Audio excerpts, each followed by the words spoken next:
넌 그냥 의지가 약한 거야. 의지라는 그 마음, 태도가 약한 게 아니라요. 신경학적인 실행 기능이 약한 거라고 누누이 말씀을 드리는 거잖아요. 그냥 말만 하고 끝나는 게 아니라 함께 그거를 저장하는 작업까지 함께 권유를 하는 게 굉장히 중요합니다.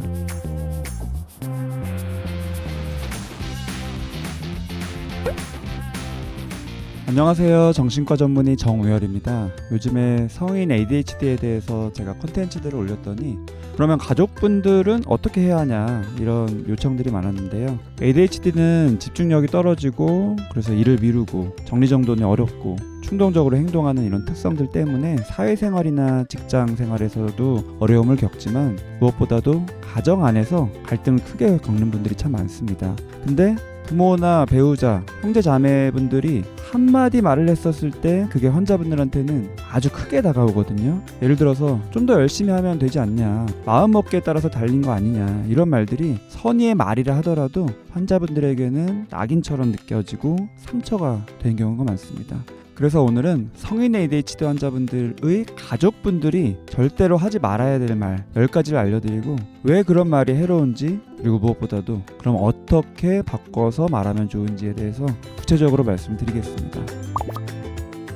그건 그냥 게으른 거 아니야? 이 말이 해로운 이유는요, 많은 가족들이 ADHD라서 게으른 게 아니라 원래 애가 게으르니까 ADHD처럼 보이는 거 아닐까, 이런 오해를 많이 합니다. 근데 게으름과 ADHD는 완전히 다른데요. ADHD는 실행 기능의 어려움 때문에 생기죠. 내가 해야 된다는 거를 분명히 아는데 뇌에서 그 행동을 출발시키는 스위치가 눌려지지 않는 게 특징입니다. 근데 게으르다고 낙인을 찍어버리면은 환자분들은 나는 그냥 아예 본질적으로 부족한 사람, 이런 깊은 죄책감에 빠지거든요. 예를 들어서 회사의 과제를 마감 직전까지 미루고 있는 남편을 옆에서 보면서 아내가 왜 이렇게 게으르냐 이런 식으로 말을 하면은 남편 입장에서는 역시 나는 게으르구나, 뭔가 근본적으로 문제가 있는 사람이구나 라는 생각에 사로잡히고, 또 ADHD 특성인 감정의 확장성 때문에 그럴 때 자책이 되고 우울해지고 이런 감정들이 점점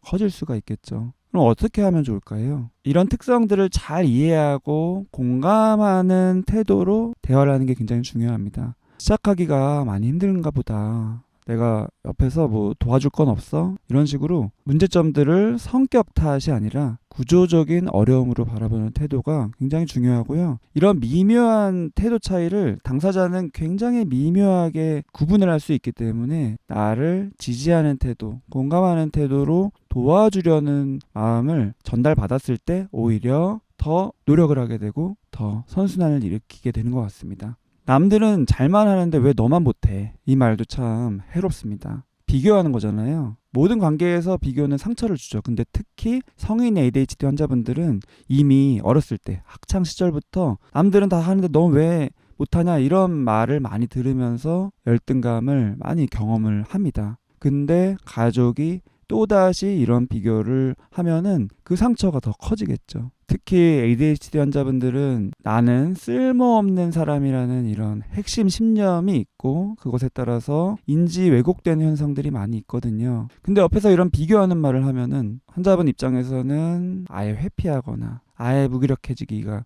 굉장히 쉽겠죠. 그러면 어떻게 표현하면 좋을까요? 오히려 이미 비교를 하고 있기 때문에 비교를 하지 않도록 도와주는 게 굉장히 중요합니다. 다른 사람이랑 비교하기보다는 너한테 맞는 방법을 찾아보는 게 굉장히 중요하다. 자기 자신의 리듬을 찾도록 존중해주고 도와주는 말을 할 필요가 있습니다.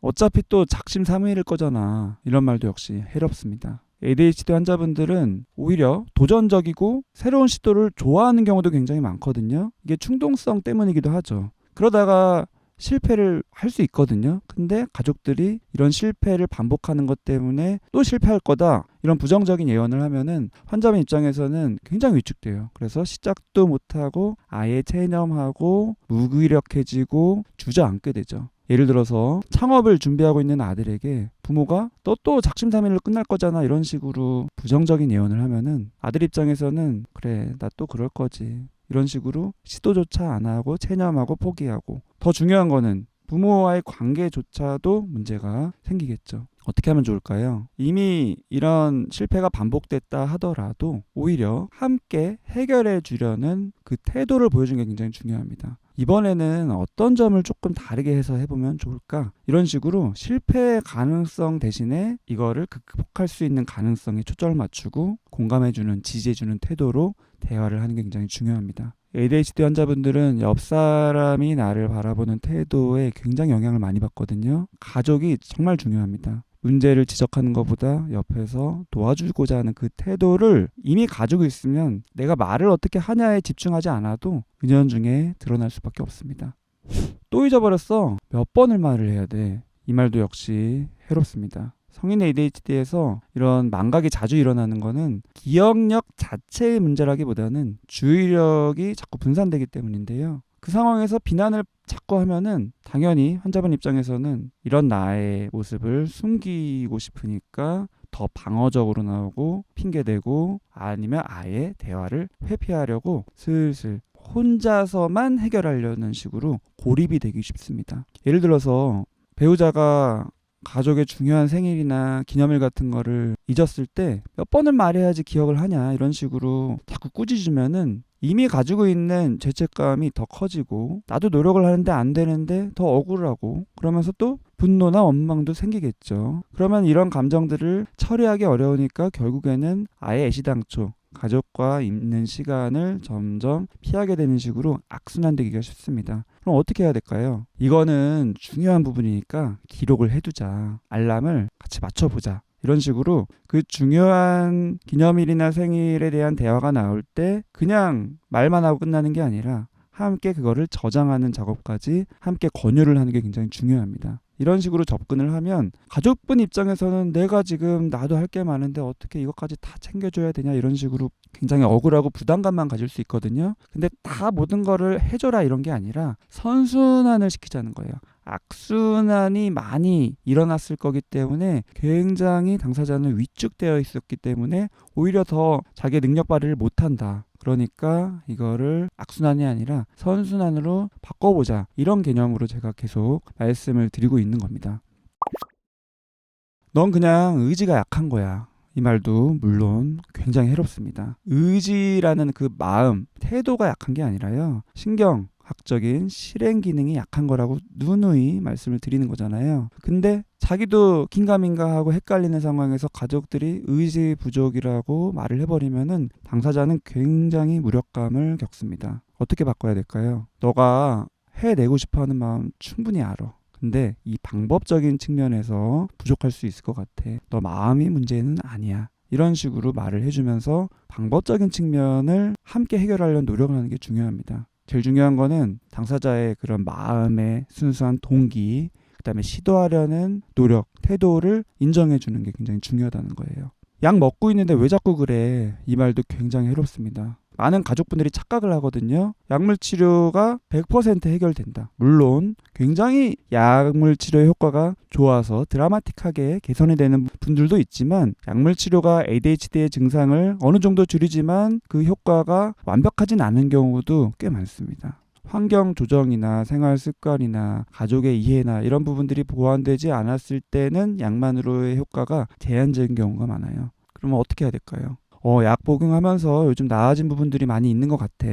근데 아직 어려운 건 없어? 이런 식으로. 내가 이 어려움에 대해서 더 잘 이해하고 싶다. 들어주고 싶다. 그리고 도와주고 싶다. 이런 태도의 말이 굉장히 도움이 됩니다.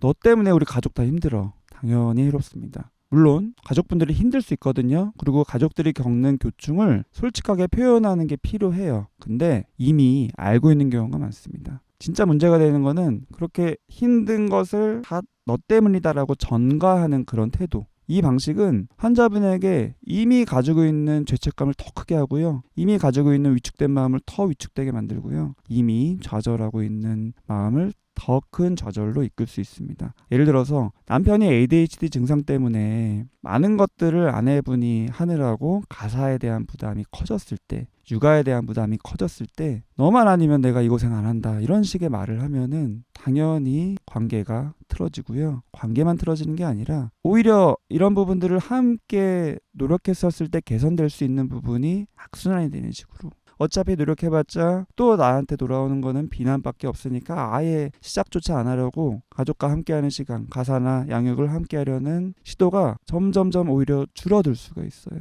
그럼 어떻게 해야 될까요? 솔직히 말하면 우리 가족도 힘든 부분들이 있다. 근데 당신이 얼마나 힘든지는 알고 있다. 함께 해결책을 찾아보자. 이런 태도의 말이 굉장히 도움이 됩니다. 어떻게 생각하면은 억울할 수 있거든요. 나만 이렇게 힘들어야 되냐. 근데 정말 사랑하는 내 가족의 입장에서 생각을 한번 해보세요. 의지의 문제, 태도의 문제가 아니다라는 거를 확신을 가지고 공감의 태도로 생각을 해보세요. 많이 위축되었겠다. 그래서 오히려 잠재력을 발휘 못하고 있겠다. 내가 조금만 더 선순환을 도울 수 있다면 점점 나아질 거다. 그때 오히려 나의 이런 부담감이, 나의 이런 실질적인 부담이 줄 거다라는 확신을 가지고 함께 해주셨으면 좋겠습니다.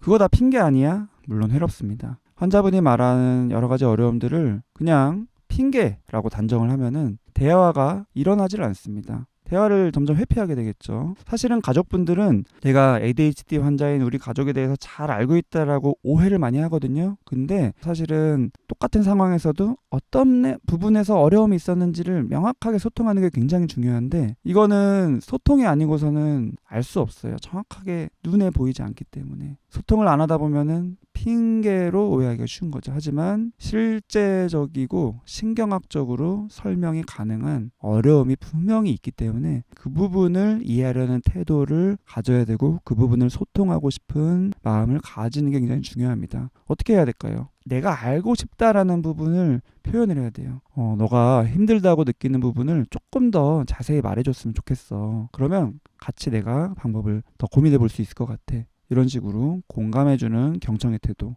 바탕으로 도와주고자 하는 태도를 끊임없이 비추는 게 굉장히 중요합니다. 왜 똑같은 실수를 계속해? 참 많이 하는 해로운 말이죠. ADHD 환자분들은 이미 자기가 실수를 반복한다는 사실을 누구보다 잘 알고 있어요. 그 상황에서 지적하는 거 절대로 도움이 안 됩니다. 오히려 이미 반복하기 쉬운 자기 혐오라는 그런 왜곡된 신념을 자꾸만 강화시키는 부작용이 있어요. 어떻게 해야 될까요? 실수를 반복하다 하더라도 이번에는 어디서 막힌 거야? 그 원인을 같이 한번 찾아보자. 특히나 ADHD인 자녀분들을 가르치는, 공부를 돕는 부모님들이 많이 하는 실수거든요. 실수를 왜 자꾸 계속하냐라는 말을 하면 안 되는데 그 말을 자꾸 하는 실수를 가족분들이 해요. 알면서도 자꾸 하게 됩니다. 답답하니까. 근데 지적하는 건 절대로 도움이 안 되고 부작용만 있다. 그냥 똑같은 실수인 것처럼 보이지만 그게 아닐 거다라는 확신을 가지고 이런 어떤 프로세스가 있다 치면은 어느 부분에서 어려움을 겪어서 실수했을까에 대한 궁금증을 가지고 그 부분을 함께 소통하고 원인과 해결책을 함께 마련하려는 태도가 굉장히 중요합니다. 마지막으로 정신 좀 차려 제발, 이 말을 해로운 말로 말씀드리고 싶습니다. 이게 정신 좀 차려라는 게 태도 문제로 보고 있다라는 방증인 거거든요. 당사자 입장에서는 나는 게으르고 노력도 안 하고 안일하고 이런 식의 사람이라는 낙인으로 작동을 하게 되거든요. 내가 이 부분을 열심히 치료도 받고 또 도움을 받아서 같이 행동 개선도 하고 싶다라는 그 의욕을 꺾는 말이 됩니다. 그럼 어떻게 해야 될까요? 너가 집중하기 어려운 상황이 좀 있는 것 같은데 그 상황들을 줄여볼 방법을 같이 고민해보자. 이런 식으로 환경을 조정하고 실질적인 전략을 함께 맞추는 것에 집중하는 게 굉장히 중요해요. 오늘은 성인의 ADHD 환자의 가족분들이 하지 말아야 될 말 10가지를 하나하나 살펴보고 또 대체로 해야 될 표현들도 말씀을 드렸는데요. 기억해야 될 핵심은 딱 3개입니다. ADHD는 게으름이나 의지의 부족이 아니라 뇌의 특성이라는 것. 그리고 두 번째로는 비난, 비교, 낙인은 환자분을 더 위축시키고 그렇기 때문에 오히려 악순환, 증상을 악화시킨다는 것. 세 번째로는 가족이 해야 될 일은 사실 판사나 검사의 역할이 아니라 변호사의 역할이 되어야 한다는 겁니다. 가족은 굉장히 많은 영향을 미칩니다. 이 말 한마디, 태도 한마디를 바꾸는 것만으로도 환자분 입장에서는 나는 혼자가 아니구나 이런 힘을 얻어요. 그게 가족의 굉장히 중요한 기능이죠. 이 힘이 그리고 스스로 치료받고 또 회복하고 더 성장하는 굉장히 큰 원동력이 됩니다. 오늘 내용이 ADHD 환자분들과 가족 모두에게 따뜻한 그런 내비게이션 역할이 되었으면 좋겠습니다. 시청해주셔서 감사드리고요. 도움이 되셨으면 구독과 좋아요 부탁드리고 저는 더 좋은 영상으로 찾아뵙도록 하겠습니다. 안녕히 계세요.